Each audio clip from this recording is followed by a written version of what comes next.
മക്കളെ, അപ്പോൾ നമ്മുടെ 9ാം ക്ലാസ്സിൽ നമ്മൾക്കുള്ളൊരു ചാപ്റ്ററാണ് റെസ്പിറേഷൻ ആൻഡ് എക്സ്ക്രീഷൻ അല്ലേ. അപ്പോൾ ഈ ഒരു ചാപ്റ്ററിൽ ഇമ്പോർട്ടൻ്റ് ആയിട്ടുള്ളൊരു ടോപ്പിക്കാണ് നമ്മുടെ കിഡ്നി ആൻഡ് കിഡ്നിയിൽ എങ്ങനെയാണ് നമ്മുടെ യൂറിൻ ഫോം ചെയ്യുന്നത്. പല മക്കൾക്കും കൺഫ്യൂഷനുള്ള അല്ലെങ്കിൽ മനസ്സിലാക്കാൻ കുറച്ച് ടഫായിട്ടുള്ളൊരു പോർഷനാണ്. പക്ഷേ ഈ ഒരു വീഡിയോ കണ്ടു കഴിഞ്ഞാൽ യൂറിൻ ഫോർമേഷൻ നമ്മൾ കംപ്ലീറ്റ് ആയിട്ട് പഠിക്കുന്നതായിരിക്കും. അപ്പോൾ ഈ ഒരു വീഡിയോ എൻ്റെ കുട്ടികളെ കംപ്ലീറ്റ് ആയിട്ട് കാണാൻ നോക്കാം.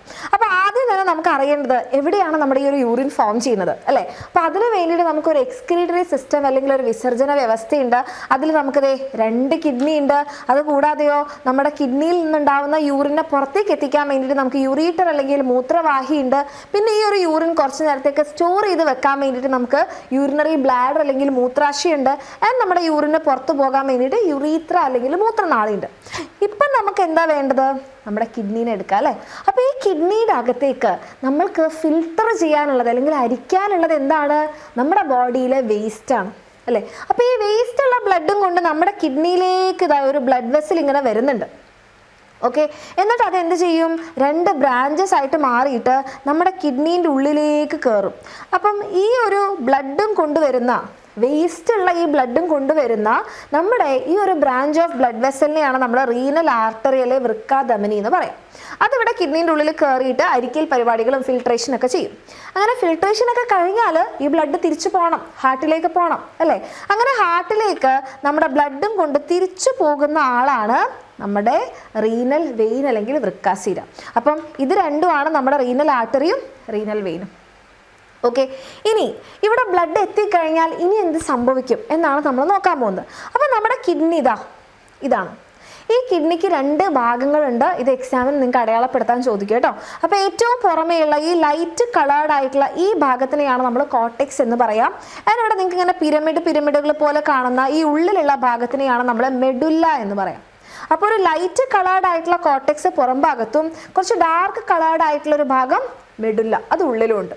ഓക്കെ, ഇനി ഈ 2 സ്ഥലങ്ങളിലായിട്ടാണ് നമ്മുടെ ആരുള്ളത്? നമ്മുടെ കിഡ്നിയുടെ ബേസിക് സ്ട്രക്ചറൽ ഫങ്ഷണൽ യൂണിറ്റ് ആയിട്ടുള്ള നെഫ്രോൺ ഉള്ളത്. അപ്പോൾ ഈ നെഫ്രോണുകൾ നമുക്ക് ഏകദേശം 12 ലക്ഷത്തോളം നെഫ്രോണുകൾ നമ്മുടെ ഈച്ച് കിഡ്നിയിലും ഉണ്ട്. അപ്പോൾ ഈ 12 ലക്ഷത്തോളം നെഫ്രോണുകളിൽ വെച്ചിട്ട് നമ്മുടെ ബ്ലഡിന് ഫിൽട്രേഷൻ നടക്കും. ഫിൽട്രേഷൻ നടന്നതിന് ശേഷം യൂറിയ, യൂറിക് ആസിഡ്, നമ്മുടെ ക്രിയാറ്റിനിൻ ഇങ്ങനത്തെ വേസ്റ്റ് സാധനങ്ങളൊക്കെ റിമൂവ് ചെയ്യും. ഓക്കെ, ആ വേസ്റ്റ് ഒക്കെ റിമൂവ് ചെയ്ത് കുറച്ച് വെള്ളമായിട്ട് മിക്സ് ചെയ്തിട്ട് നമ്മുടെ യൂറിൻ എവിടെ എത്തും? നമ്മുടെ പെൽവിസ് എന്ന് പറയുന്ന ഈ ഒരു ഭാഗത്തെത്തും. പെൽവിസിൽ നിന്നാണ് നമ്മുടെ യുറീറ്റർ സ്റ്റാർട്ട് ചെയ്യുന്നത്. യുറീറ്റർ പുറത്തേക്ക് നമ്മുടെ മൂത്രം കൊണ്ട് പോകും. ഓക്കെ, അപ്പം നമ്മുടെ ഈ 2 സ്ഥലങ്ങളിലായിട്ട് കാണുന്ന നമ്മുടെ ഈ നെഫ്രോണിൻ്റെ സ്ട്രക്ചർ ഒന്ന് നമുക്ക് നോക്കിയാലോ. അവിടെയാണ് നമ്മുടെ യൂറിൻ ഫോർമേഷൻ നടക്കുന്നത്. അപ്പം നമ്മുടെ നെഫ്രോണിൻ്റെ സ്ട്രക്ചർ നമ്മൾ നോക്കിക്കഴിഞ്ഞാൽ ഇവിടെ നിങ്ങൾക്ക് കാണാം ഇങ്ങനെ കപ്പ് പോലെയുള്ളൊരു ഭാഗമുണ്ട്. ഓക്കെ, ഈ കപ്പ് പോലെയുള്ള ഈ ഭാഗത്തിനെയാണ് നമ്മൾ പറയുക ബോമാൻസ് ക്യാപ്സ്യൂൾ. എന്ത് പറയും? Bowman's capsule.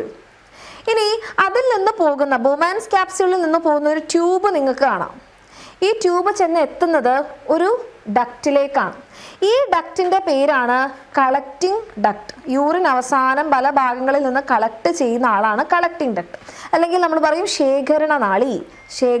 ഇത് പഠിച്ചെങ്കിലേ നമുക്ക് എന്ത് ചെയ്യാൻ പറ്റുള്ളൂ? ഈ ഒരു യൂറിൻ ഫോർമേഷൻ്റെ സ്റ്റെപ്പ് മനസ്സിലാക്കാൻ പറ്റുള്ളൂ. അപ്പോൾ നമ്മുടെ ഈ ബോമാൻസ് ക്യാപ്സ്യൂളിനെയും കളക്റ്റിംഗ് ഡക്റ്റിനെയും കണക്ട് ചെയ്യുന്ന ഈ ട്യൂബിൻ്റെ പേരാണ് റീനൽ ട്യൂബ്യൂൾ. എന്ത് പറയും മക്കളെ? റീനൽ ട്യൂബ്യൂൾ, അല്ലെങ്കിൽ നമ്മൾ പറയും വൃക്കനളിക. ഓക്കെ, അപ്പം സംഭവം റെഡിയായി. ഇനി ബ്ലഡ് ഇങ്ങോട്ടേക്ക് വരുന്നു എന്ന് മിസ് പറഞ്ഞു അല്ലേ, റീനൽ ആർട്ടറി അല്ലെങ്കിൽ വൃക്കാധമനി വഴി. അങ്ങനെ വൃക്കാധമനി നമ്മുടെ കിഡ്നീൻ്റെ ഉള്ളിൽ കയറി കഴിഞ്ഞാൽ നമുക്കറിയാം 12 ലക്ഷത്തോളം നെഫ്രോൺ ഉണ്ട്. ഓരോ നെഫ്രോണിലേക്കും ഈ ഒരു റീനൽ ആർട്ടറിയുടെ ബ്രാഞ്ചുകൾ ഇങ്ങനെ പോകും. ഒരു ബ്രാഞ്ച് എന്ത് ചെയ്യും? അപ്പോൾ റീനൽ ആർട്ടറി ഇങ്ങനെ വന്നു, അതെന്ത് ചെയ്യും? ഒരു ബ്രാഞ്ച് ഇങ്ങോട്ടേക്ക് കയറും, അടുത്ത ബ്രാഞ്ച് വേറൊരു നെഫ്രോണിലേക്ക് കയറും, അടുത്ത ബ്രാഞ്ച് വേറൊരു നെഫ്രോണിലേക്ക് കയറും. ഓക്കെ, അപ്പം നെഫ്രോണിൻ്റെ ഉള്ളിലേക്ക് കയറുന്ന ഈ ബ്രാഞ്ച് ഓഫ് ബ്ലഡ് വെസലിനെയാണ് നമ്മൾ പറയുക എഫറൻറ്റ് വെസൽ. എറൈവ് എന്ന് ആലോചിച്ചാൽ മതി, അപ്പം കിട്ടും. ഇങ്ങോട്ടേക്ക് ഇങ്ങനെ ചോദിക്കാറുണ്ട്, ബൊമാൻസ് ക്യാപ്സ്യൂളിൻ്റെ ഉള്ളിലേക്ക് ബ്ലഡ് കൊണ്ടുവരുന്ന വെസൽ. അപ്പോൾ കൊണ്ടുവരിക എറൈവ് ആണ്. അപ്പോൾ നമ്മൾ എന്ത് പറയും? എഫറൻറ്റ്. ബൊമാൻസ് ക്യാപ്സ്യൂളിൽ നിന്ന് പുറത്തേക്ക് പോകുന്നത്, അപ്പോൾ എക്സിറ്റ് എന്ന് ആലോചിക്കുക. അപ്പോൾ നമ്മൾ എന്ത് വിചാരിക്കും? Efferent vessel. ഇനി ഇവർ വന്നു പോകുന്നതിന് മുൻപായിട്ട് ഇവിടെ എന്ത് ചെയ്യുന്നുണ്ട്? ഇവിടെ ഒരു നെറ്റ്വർക്ക് ഫോം ചെയ്യുന്നുണ്ട് അല്ലേ ബൊമാനസ് ക്യാപ്സ്യൂളിൻ്റെ ഉള്ളിൽ. ഈ നെറ്റ്വർക്കിനെയാണ് നമ്മൾ പറയുക ഗ്ലോമെറുലസ്. ഇത്രയും ഭാഗങ്ങൾ നമുക്ക് അറിഞ്ഞെങ്കിലേ നമ്മുടെ യൂറിൻ ഫോർമേഷൻ മനസ്സിലാക്കാൻ പറ്റുള്ളൂ. അപ്പോൾ ആരൊക്കെയുണ്ട്? റീനൽ ആർട്ടറിയുടെ ബ്രാഞ്ച് ബൊമാനസ് ക്യാപ്സ്യൂളിനുള്ളിലേക്ക് വരുന്നു, എറൈവ് എഫറന്റ് വെസൽ, അവരൊരു നെറ്റ്വർക്ക് ഫോം ചെയ്യും, ദാറ്റ് ഈസ് ഗ്ലോമെറുലസ്. പുറത്തേക്ക് പോകുന്നു ഇഫറന്റ് വെസൽ.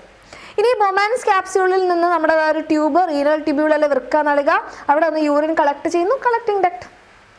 ഓക്കെ, ഇനി നമ്മുടെ യൂറിൻ ഫോർമേഷന് 3 സ്റ്റെപ്പുകളേ ഉള്ളൂ മക്കളെ. അൾട്രാ ഫിൽട്രേഷൻ, അതിസൂക്ഷ്മ അരിക്കൽ, റീ അബ്സോർപ്ഷൻ പുനരാകിരണം, സെക്രീഷൻ സ്രവണം. ഓക്കെ, ഇതിൽ ഈ അൾട്രാ ഫിൽട്രേഷൻ നടക്കുന്നത് നമ്മുടെ ഗ്ലോമെറുലസിൽ വെച്ചിട്ടാണ്. ഗ്ലോമെറുലസ്, അതുകൊണ്ട് ഇതിനെ ഗ്ലോമെറുലാർ ഫിൽട്രേഷൻ എന്നും പറയാറുണ്ട്. ഇവിടെ ഉണ്ടാകുന്ന ഫിൽട്രേറ്റിനെ ഗ്ലോമെറുലാർ ഫിൽട്രേറ്റ് എന്ന് പറയാറുണ്ട്. ഇനി ഈ 2 പ്രോസസ്സുകൾ നടക്കുന്നത് റീനൽ ട്യൂബ്യൂളിൽ വെച്ചിട്ടാണ്. റീനൽ ട്യൂബ്യൂൾ അല്ലെ വൃക്ക നളികയിൽ വെച്ചിട്ടാണ്. ഓക്കെ, ഇനി നമുക്ക് സ്റ്റെപ്പുകൾ നോക്കാം. ആദ്യം നമ്മുടെ ബ്ലഡ് ഇങ്ങനെ എഫറന്റ് വെസൽ വഴി വരികയാണ്. ഓക്കെ, ഈ ആരോ മാർക്ക് ഇങ്ങനെയല്ല, ഇങ്ങനെയാണ്. എഫറന്റ് വെസലിന് എന്ത് ചെയ്യാണ്? നമ്മുടെ ബ്ലഡ് ഇങ്ങനെ വരുന്നു. അപ്പം നിങ്ങൾക്ക് ഇവിടെ നോക്കിയാൽ തന്നെ മനസ്സിലാവും. ഇത് നോക്കിക്കേ, ഇത് ഭയങ്കര വീതി കൂടിയ ബ്ലഡ് വെസലാണ്. ഉണ്ടോ? വീതി കൂടിയ ബ്ലഡ് വെസലാണ്. പക്ഷേ ഇതോ വീതി കുറഞ്ഞ ബ്ലഡ് വെസലാണ്. അപ്പോൾ ഇവിടെ പ്രഷറിലൊരു വ്യത്യാസം ഉണ്ടാവും. ഇവിടെ വോളിയം കൂടുതലാണ് അല്ലേ? ഇവിടെ നോക്കിക്കേ, വോളിയം കൂടുതലായതുകൊണ്ട് പ്രഷർ കുറയും. ഇവിടെ വോളിയം കുറവായതുകൊണ്ട് പ്രഷർ കൂടും. അപ്പോൾ അതിലേക്ക് പോകുന്ന ഈ ബ്ലഡ് വെസലും കുഞ്ഞാണ്, കാപ്പിലറീസ് ആണ്. അപ്പോൾ അവിടെ പ്രഷർ ഉണ്ടാകുമ്പോൾ നമ്മുടെ രക്തം ഇവിടെ ഫിൽട്രേഷൻ നടക്കും. നമ്മൾ ടിഷ്യൂ ഫ്ലൂയിഡ് ഫോം ചെയ്യുന്നത് കഴിഞ്ഞ ചാപ്റ്ററിൽ പഠിച്ചില്ലേ? അതേപോലെ നമ്മുടെ ബ്ലഡ് ഈ കാപ്പിലറീസിലൂടെ ഒഴുകുമ്പോൾ എന്ത് ചെയ്യും? പ്രഷറിൽ അതിനൊരു ഫിൽട്രേഷൻ നടക്കും. ടിഷ്യൂ ഫ്ലൂയിഡ് ഊർന്നിറങ്ങുന്നത് പോലെ ഇവിടെ നമ്മുടെ ഫ്ലൂയിഡ് ഊർന്നിറങ്ങും.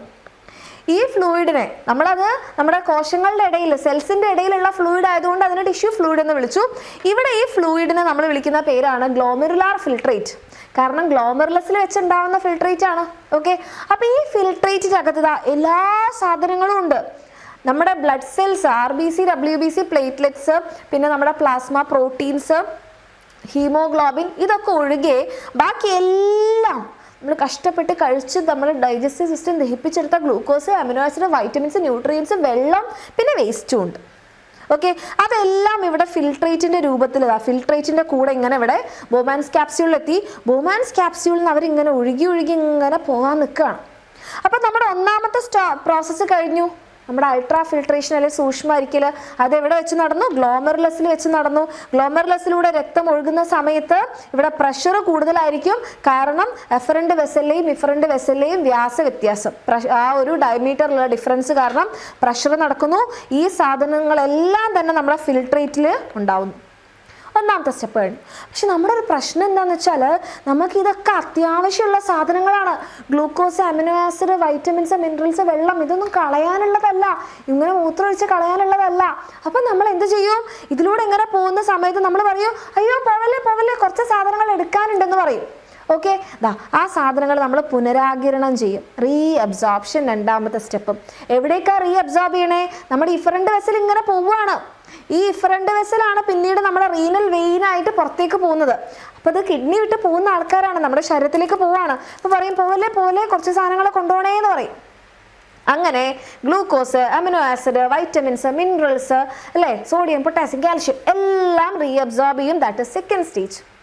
ഓക്കെ, അപ്പോൾ കുറച്ച് സാധനങ്ങൾ തിരിച്ചു തന്നപ്പോഴാണ് ബ്ലഡ് വിചാരിക്കുക, ഓ നിങ്ങൾ എന്തായാലും നല്ല സാധനങ്ങൾ തിരിച്ചു തന്നില്ലേ, എൻ്റെ കയ്യിൽ കുറച്ചുകൂടി വേസ്റ്റ് ഉണ്ട്, അത് നിങ്ങൾ എടുത്തോ എന്ന് പറയും. അങ്ങനെ എന്ത് ചെയ്യും? കുറച്ച് വേസ്റ്റ് നമ്മുടെ റീനൽ ട്യൂബ്യൂളിലേക്ക് തിരിച്ചു കൊടുക്കും. നിങ്ങൾ എനിക്ക് കുറച്ച് നല്ല സാധനങ്ങൾ തന്നല്ലേ, ഞാൻ കുറച്ച് വേസ്റ്റും കൂടെ തരാം, എനിക്ക് നേരത്തെ കുറച്ച് ഫിൽട്ടർ ചെയ്യാൻ ബാക്കി ഉണ്ടായതായിരുന്നു എന്ന് പറഞ്ഞിട്ട് കുറച്ചും കൂടെ വേസ്റ്റ് ഇങ്ങോട്ട് കൊടുക്കും.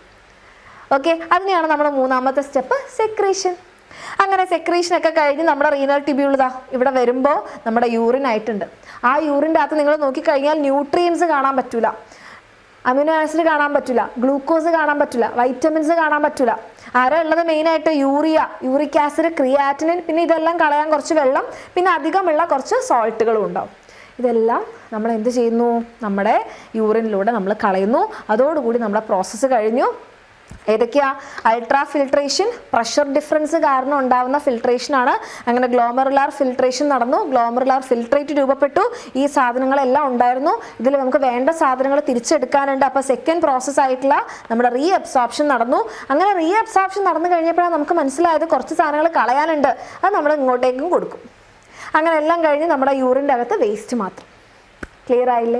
ക്ലിയർ ആയെങ്കിൽ എൻ്റെ കുട്ടികൾ എന്ത് ചെയ്യുക? കറക്റ്റായിട്ട് കമൻറ്റ് ചെയ്യുക. ഓക്കെ, ഇനി നിങ്ങൾക്ക് ഇതൊക്കെ ഡീറ്റെയിൽ ആയിട്ട് പഠിക്കണമെന്ന് ആഗ്രഹം ഉണ്ടെങ്കിൽ നമ്മുടെ ആൽഫ ബാച്ചിൽ നിങ്ങൾക്ക് അഡ്മിഷൻ എടുക്കാം. ഇതേപോലെയുള്ള ചാപ്റ്റേഴ്സും ഇനി വരാൻ പോകുന്ന ചാപ്റ്റേഴ്സ് എല്ലാം നമ്മൾ ലൈവ് ക്ലാസ്സിലൂടെ ആയിരിക്കും പഠിക്കാൻ വേണ്ടി പോകുന്നത്. അത് മാത്രമല്ല, നിങ്ങൾക്ക് ചോദ്യങ്ങൾ പ്രാക്ടീസ് ചെയ്യാൻ വേണ്ടിയിട്ട് വർക്ക്ഷീറ്റ് ഉണ്ടാകും. ആൻഡ് ഇതിൻ്റെ PDF നോട്ട്സ് ഒക്കെ നിങ്ങൾക്ക് കിട്ടുന്നുണ്ടാകും. കംപ്ലീറ്റ് ചെയ്യാറിന് ഈ ഒരു ഫീ മാത്രമേ ഉള്ളൂ മക്കളെ. താല്പര്യമുള്ള മക്കളാണെങ്കിൽ എന്ത് ചെയ്യുക? വേഗം തന്നെ താഴെ കാണുന്ന നമ്പറിൽ മെസ്സേജ് ചെയ്യുക. ഓക്കെ, ഇത് നിങ്ങൾക്ക് മനസ്സിലായി, യൂസ്ഫുൾ ആയെങ്കിൽ തീർച്ചയായിട്ടും കമൻറ്റ് ചെയ്യുക. കാരണം നിങ്ങളുടെ കമൻസ് ആണ് മിസ്സിന് മനസ്സിലാവുക, നിങ്ങൾക്കിത് ക്ലിയർ ആയോ. അത് മാത്രമല്ല, നിങ്ങൾക്കിത് മനസ്സിലായെന്ന് അറിയുമ്പോഴാണ് ഇങ്ങനത്തെ കുറേ കാര്യങ്ങൾ നിങ്ങൾക്ക് വേണ്ടി ചെയ്യാനും നമുക്കൊരു മോട്ടിവേഷൻ. അപ്പം കമൻറ്റ് ചെയ്യാൻ മറക്കരുത്. താല്പര്യമുള്ള മക്കളാണെങ്കിൽ താഴെ കാണുന്ന നമ്പറിൽ മെസ്സേജ് ചെയ്യുക.